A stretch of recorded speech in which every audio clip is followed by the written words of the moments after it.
President Ramnath Kovind to address the nation on eve of 74th Independence Day today.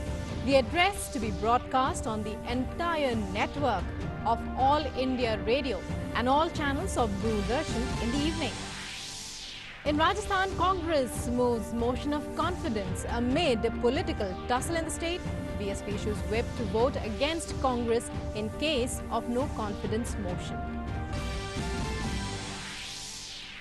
Supreme Court holds Prashant Bhushan guilty of contempt for tweets derogatory to the CJI and his four predecessors. Court says it will hear on August 20th arguments on sentence. Union Sports Minister Kiren Rijiju launches Fit India Freedom Run today, largest countrywide run to encourage fitness and help citizens to get freedom from lifestyle diseases. US brokers historic peace agreement between Israel and UAE to normalize diplomatic ties in the Middle East region. Agreement is a new era for country, says Israeli PM Netanyahu.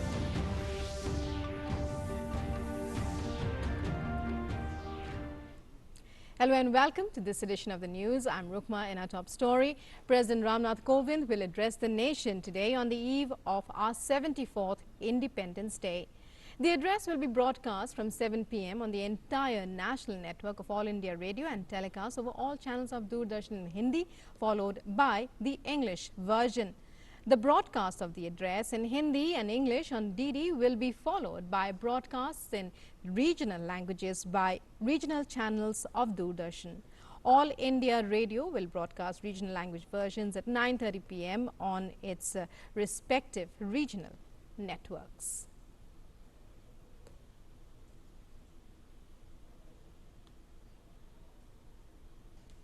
The nation celebrates its 74th Independence Day tomorrow.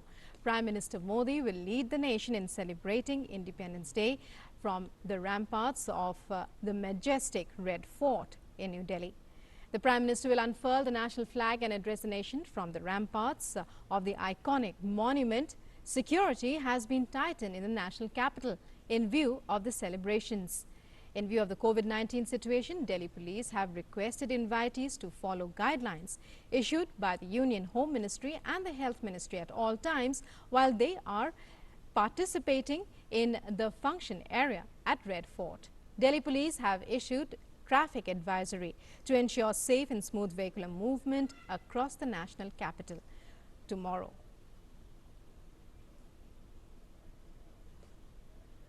Australian Prime Minister Scott Morrison extended warm congratulations to the people of India ahead of Independence Day. In his message, the Australian PM said, as a long-standing friend of India, Australia joins wholeheartedly in its celebration of independence and extends our warm congratulations to the people of India. The Australian PM highlighted the elevation of bilateral relations to a comprehensive strategic partnership between India and Australia. Morrison further said the deep friendship between Australia and India is about more than trade or diplomacy. Prime Minister Morrison said while this year's celebrations will be different, many of the traditional gatherings will not take place. We can all draw strength from the values that our countries share. Morrison also acknowledged the Indian community in Australia on the occasion.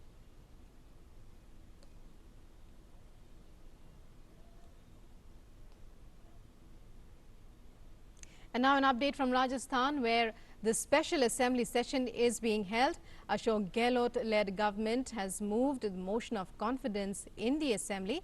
State Law and Parliamentary Affairs Minister Shanti Kumar Dhariwal tabled the proposal for a trust vote in the state assembly.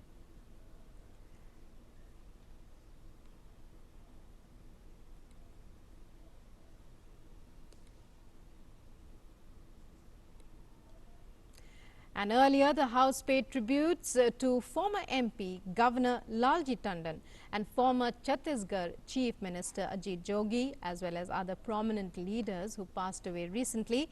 The Speaker then adjourned the House till 1 p.m. The BSP had earlier issued a whip for the second time to 6 of its MLAs in Rajasthan to vote against the Congress in any no-confidence motion or any other proceedings in the State Assembly. The party in a statement said if they violate the same, they will face disqualification.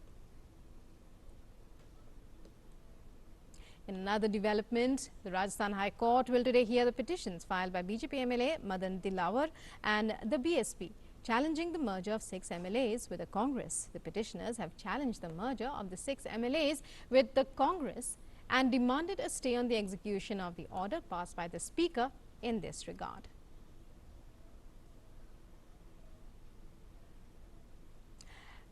And joining us now is our correspondent Prasar Bharati with more details on this story. Dharmesh, if you can hear me. Yes, Sukma. Right. Well, high drama. After all that high drama, Sachin Pilot finally returning to the fold. It's the day of the confidence motion. The proposal has already been tabled. That is as far as we know. Give us your assessment of the situation as it is now. Rukma, Parliament Affairs Minister Shanti Dhariwal moved confidence motion in the Rajasthan Assembly today. When he moved the motion, Speaker accepted and said that there will be debate, and both opposition and both the government MLAs will put their views. When the Parliament Affairs Minister Shanti Dhariwal started speaking and raised two issues, Leader of Opposition Gulab Chand Kataria objected and said that the issues which are not related to Rajasthan should not be raised during this debate. When earlier the Speaker of the Assembly allowed the Parliamentary Affairs Minister to table eight ordinance in the Assembly. Already the Parliamentary Affairs Minister has spoken, and now the Deputy Leader of Opposition, Rajendra Rathod, is speaking, and he said that there is a dissent among Congress party, and he criticized especially CM for his earlier statement regarding Governor that when the Chief Minister said that if no decision is taken for the Assembly session, he will not be responsible and people may get out Governor House. So he heavily attacked on the government that the Chief Minister, who is the Home Minister of the state also, issued such statement against the constitutional head.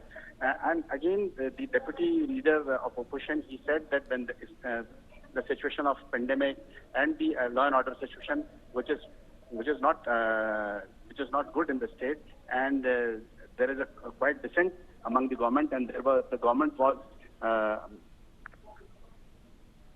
Right, Dharmesh joining us there and giving us all that information, and he's covering the story right now. And as you saw in those visuals, the no confidence motion tabled in the Rajasthan special session today, and well, we'll have to wait and watch what happens on that front. The Supreme Court meanwhile today held Prashant Bhushan guilty of contempt of court for his tweets against the judiciary.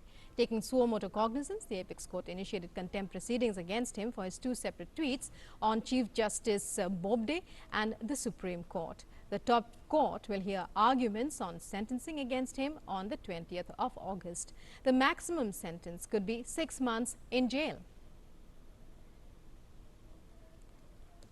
And Vikas Sarthi now joins us with more on this hearing and what the Supreme Court said. Vikas, what can you tell us about what the Supreme Court said in its decision in the Prashant Bhushan case, even as it declared him guilty of contempt of court? Well, Rukma, earlier Supreme Court rejected Prashant Bhushan's explanation, or it was not an apology, but it's an explanation on behalf of Prashant Bhushan. The Supreme Court rejected that, and the Supreme Court held that those two tweets which were reported to the Supreme Court through a petition were objectionable, and the court said that these tweets were not targeted to any particular judge only. These tweets were against the institution. So Supreme Court cannot ignore such kind of mischievous acts. The court said that Mr. Prashant Bhushan has been an active voice in raising public interest litigation, but these two tweets were clearly an attempt to scandalize the Supreme Court as an institution. And the court also mentioned that it is open for criticism of a particular judge on his judicial views or on judgments, but any attempt to scandalize the institution must be dealt with and must be punished. So now court will decide what should be the quantum of punishment on 20th of August.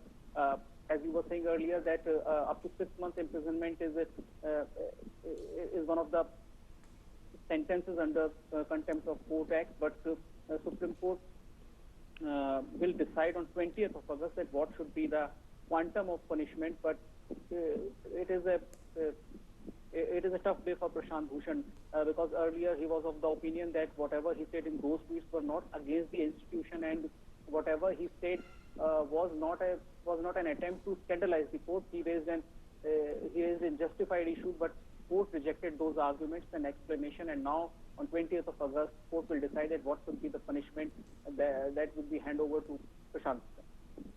Right. Well, Prashant Bhushan himself had put in a lot of explanations for what he had done, excusing himself of what he had done. Now it appears that his sentence could go up, as you just mentioned as well, up to 6 months. The sentencing is on August 20th. Has there been any reaction from his camp, from him in particular? Well, he has not said anything on camera. But generally, Prashant Bhushan, whatever he wants to say, he say on Twitter. So we were expecting his reaction on that on this particular judgment, but as of now, neither he has responded to media calls and nor he has said anything on Twitter account. But by the evening, he may say something about it. And in fact, Rukma, this is not the only case of contempt of court. Earlier also, he made some statements in 2009. That case is still pending before the Supreme Court. So another contempt of court petition is pending against him with respect to the alleged scandalous statements against the Supreme Court. Here in this matter, in this particular new case, the Supreme Court has made it clear that those two tweets were contemptuous, and those were whatever was said in those tweets was scandalous. It was an attempt to scandalize the judiciary. Right, Vikas, thank you very much for joining us there and for giving us all those inputs. And now moving on, Union Minister of Youth Affairs and Sports, Kiren Rijiju, today launched the largest countrywide run, the Fit India Freedom Run. Individuals and organizations can register for the event on the Fit India website. The event is being organized to mark our 74th Independence Day tomorrow to the 150th and the 151st birth anniversary of Mahatma Gandhi on October 2nd. Speaking on the occasion, he urged countrymen to actively take part in the run, which would initiate from tomorrow morning on Independence Day. He called on youth to come forward and make the run trending. My request is tomorrow from the early morning, this Fit India Freedom Run, it must start trending. We have to create a record.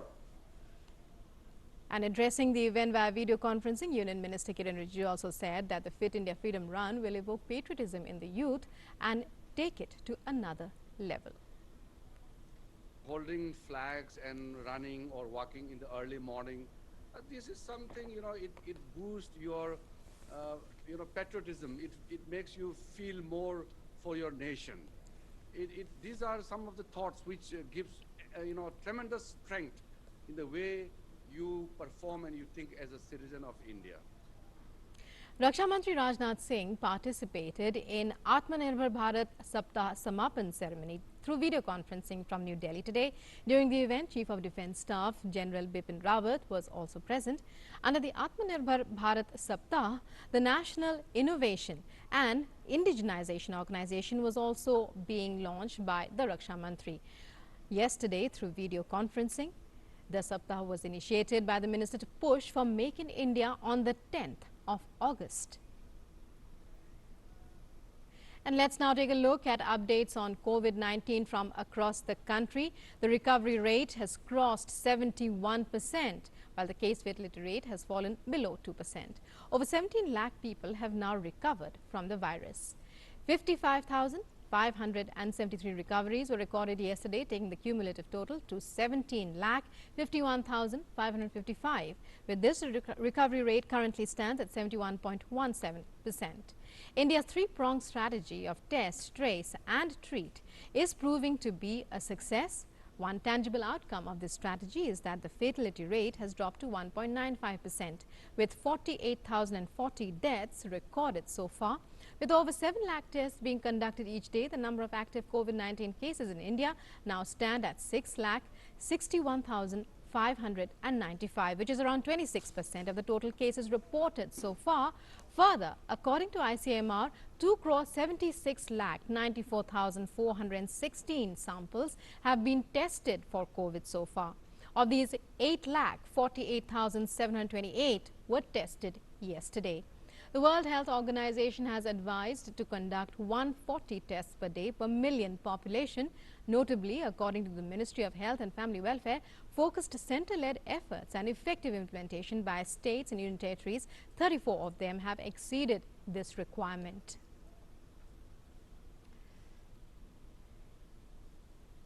As the nation pushes ahead to reopen and cope with the COVID-19 pandemic, the Mizoram government has issued standard operating procedure to be followed in gatherings in a bid to ensure strict implementation of social distancing.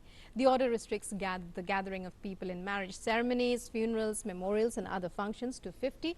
The order also prohibits elderly and people with comorbidities to attend such gatherings. It has also mandated people wear masks. In J&K, 2 policemen were martyred while another was injured in indiscriminate firing by terrorists in Naugam area on the outskirts of Srinagar. The entire area has been cordoned off to nab attackers. Police say that both terrorists were involved in the encounter. 2 terrorist आए और हमारे लड़कों को पीछे से अंधाधुंध firing शुरू कर दिया, जिसमें हमारे 2 सिपाही शहीद हो गए, 1 जख्मी हुए। हम लोग पूरे एरिया को कॉर्डन कर लिए हैं, लेकिन हम लोग इसको आइडेंटिफाई कर लिए हैं कौन है, जैश मोहम्मद ग्रुप का है और बहुत जल्दी न्यूट्रलाइज कर लेंगे। And in Bihar, the flood situation continues to deteriorate, with flood waters inundating 11 more panchayats in the past 24 hours. Currently, over 77 lakh people across 1,282 panchayats in 16 districts are flood affected. 33 teams of NDRF and SDRF are carrying out relief and rescue work. Over 5,50,000 people have been shifted to safer places. Till now, 25 people have lost their lives in flood-related incidents across the state. 7 relief camps are presently operational, where 12,500 people are taking shelter. Over 1,000 community kitchens are also being run, providing food to around 8,17,000 people. COVID testing facilities are being provided at all relief camps and community kitchen areas. The government has disbursed gratuitous relief of 6,000 rupees each to over 7 lakh flood-affected families till now. The Met Department has predicted light to medium rainfall in and around these river areas. It has also predicted heavy rains at isolated places across the state on August 16th and 17th. In Assam, meanwhile, the flood situation improved significantly, with the number of flood-affected districts coming down to just 2. In view of the development, large number of people have started returning to their homes. Only 6 relief and distribution camps remain active across the state, where 62 people are taking shelter. The Met Department has predicted heavy rains at isolated places for today till August 17th. In Uttarakhand, several parts of Khatima town in Udham Singh Nagar district are facing waterlogging following overnight rains in the region. Continuous heavy rainfall in many parts of the Himalayan state have led to landslides and flash floods. Landslides in some areas have led to blocking of roads. Authorities have moved people to safer places in many parts, while all district magistrates have been directed to take precautionary measures to avoid untoward incidents. The downpour has resulted in rising water levels of various rivers as well. The Met Department has predicted heavy to very heavy rains at isolated places in the state till August 17th. And the death toll in the landslide in Rajamala near Munnar has climbed to 56 after the National Disaster Response Force and the Fire and Rescue Service teams pulled out one more body, that of a child, from the debris this morning. The rescue mission is still underway to locate those who went missing from the Pettimudi settlement in Rajamala near Munnar after a landslide hit the settlement on the night of last Thursday. The settlement consisted of around 30 homes. Prime Minister Narendra Modi on Thursday became the fourth longest serving Prime Minister of India. The Prime Minister has also become the first non-Congress leader to have achieved this feat. The Prime Minister on August 13 surpassed the tenure of 2,268 days that his BJP senior former Prime Minister Atal Bihari Vajpayee had clocked in his 3 terms combined. Late Atal Bihari Vajpayee had served 3 terms as the Prime Minister of India. BJP Vice President Shyam Jaju today presented an eco-friendly idol of Lord Ganesha to Union Minister for Environment, Forests and Climate Change Prakash Javadekar ahead of Ganesh Chaturthi. During the event, Union Minister Prakash Javadekar urged people to avoid buying Ganesh idols made of plaster of Paris and instead use Ganesh idols made of soil. Pollution control board ने अगले साल से plaster of Paris को बंद किया है। तो अभी से हम सबको बताना चाहते हैं कि माटी का गणपति करो, कितना सुंदर होता है। इसकी पूजा करें, बाद में वो सीधा पानी में मिल जाएगा तो कोई प्रदूषण का मुद्दा नहीं बनता। और ये लोगों में ही जागृति जब फैलती है तब कानून का अमल होता है और इसलिए सब लोग इसका अनुकरण कर सकते हैं। In a major diplomatic breakthrough, the United Arab Emirates on Thursday became the first Gulf country and the third in the Arab world to establish diplomatic ties with Israel. A joint statement from the US, Israel and the UAE say that this historic diplomatic breakthrough will advance peace in the Middle East and is a testament to the bold diplomacy and vision of the 3 leaders and the courage of the UAE and Israel to chart a new path that will unlock the great potential in the region. US President Donald Trump called the accord between Israel and the United Arab Emirates historic and a breakthrough towards peace. Israel Prime Minister Benjamin Netanyahu also in a nationally broadcast. United Arab Emirates will fully normalize their diplomatic relations. They will exchange embassies and ambassadors and begin cooperation across the board and on a broad range of areas including tourism, education, healthcare, trade, and security. This is a truly historic moment. And Israel Prime Minister Benjamin Netanyahu in a nationally broadcast statement also said that the move ushered in a new era in Israel's relations with the Arab world. In a new era of peace between Israel and the Arab world, I just came from an historic virtual conference between myself, President Donald Trump, and Crown Prince Mohammed bin Zayed of the United Arab Emirates. We announced the establishment of a full and formal peace between Israel and the UAE. It includes the mutual opening of embassies, direct flights, and many, many other bilateral agreements. This is the greatest advancements toward peace between Israel and the Arab world in the last 26 years, and it marks the 3rd formal peace between Israel and an Arab nation. The United Arab Emirates said in an agreement with Israel to normalize relations was done to deal with the threat that further annexation of Palestinian territory posed to the 2-state solution. The UAE's Minister of State for Foreign Affairs, Anwar Gargash, urged Palestinians and Israelis to return to the negotiation table.